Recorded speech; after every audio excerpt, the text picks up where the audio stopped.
Keempat, Kampung Pengelolaan Dana Desa Terbaik Bidang TTG Kampung Payaranpun, Kecamatan Utara.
Bisa sagu, pelepah kelapa, kelapa, pelepah sawit, pelepah sawit, kemudian jerami, kering, ya gedebong pisang bisa juga.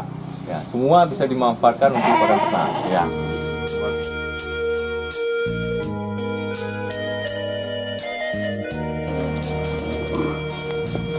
Aku ada usaha.